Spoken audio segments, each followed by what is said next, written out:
आपने अक्सर भारत के उन वीर योद्धाओं के बारे में सुना होगा जिन्होंने राष्ट्र और धर्म के लिए विदेशी आक्रांताओं को धूल चटाई। इस सूची में सम्राट पृथ्वीराज चौहान, महाराणा प्रताप, छत्रपति शिवाजी महाराज और पेशवा बाजीराव जैसे वीर सहित कई नाम शामिल हैं। इन सब के बारे में आप सभी जानते होंगे, लेकिन आप में से ज्यादातर लोग शायद मराठा साम्राज्य की वीरांगना महारानी ताराबाई के इतिहास से परिचित नहीं होंगे। रानी ताराबाई ने अपनी वीरता और कौशल से मराठा साम्राज्य को मुगल आक्रांत औरंगजेब से कई सालों तक बचाकर रखा। रानी ताराबाई का जन्म 1675 में हुआ था। वह छत्रपति शिवाजी महाराज के सरसेनापति हंबीरराव मोहिते की पुत्री थी। इनका विवाह संभाजी महाराज के सौतेले भाई और छत्रपति शिवाजी महाराज के छोटे बेटे छत्रपति राजा राम महाराज से हुआ था। सन 1700 में मराठा छत्रपति राजा राम महाराज की मृत्यु के बाद ताराबाई ने अपने 4 वर्षीय पुत्र शिवाजी द्वितीय का राज्याभिषेक करवाकर उन्हें मराठा साम्राज्य का महाराज घोषित किया। अपने पुत्र को राजगद्दी पर बैठाकर ताराबाई ने ही मराठा साम्राज्य को औरंगजेब और मुगलों से संरक्षित रखा।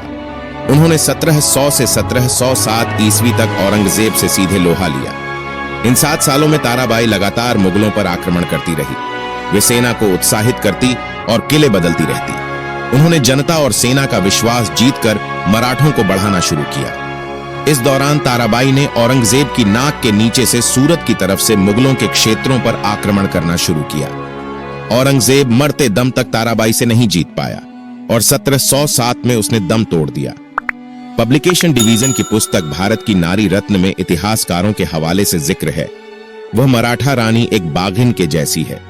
एक छोर से दूसरे छोर, एक किले से दूसरे किले तक दौड़ती रहती। सैनिकों की परेशानियों को भी वह अपना मानती है। असहनीय तेज धूप को सहती और भूमि पर ही सोती। अपने सिपाहियों का जोश बढ़ाती। मुगलों द्वारा कब्जा की गई सीमा में आक्रमण करने की रणनीति तैयार करती। उनकी सोच इतनी चौकस और निर्णय इतने अचूक होते थे कि युद्ध क्षेत्र तथा दरबार दोनों ही जगहों पर कुशल योद्धा और अनुभवी राजनीतिज उसका सम्मान करते थे। शुरू में कमजोर दिखाई पड़ रहे मराठा आक्रमणों ने अब इतना जोर पकड़ लिया था कि मुगल साम्राज्य की नींव हिल गई।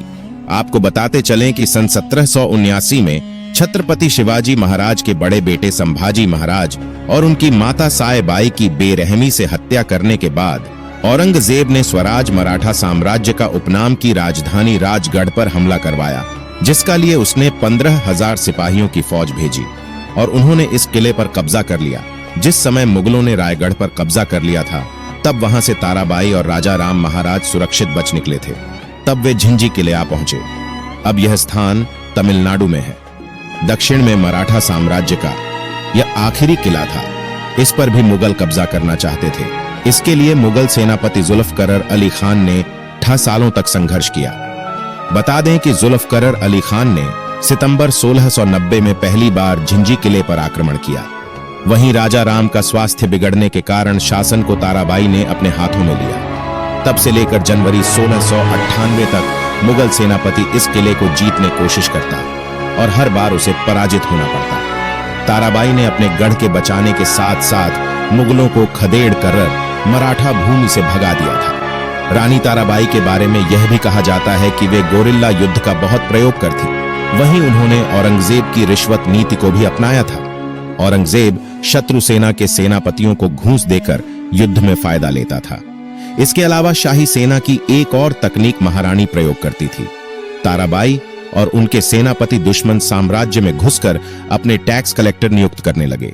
इस तरह वे मुगलों के इलाके से ही कर जोड़कर मराठा धन में बढ़ोतरी कर रही थी।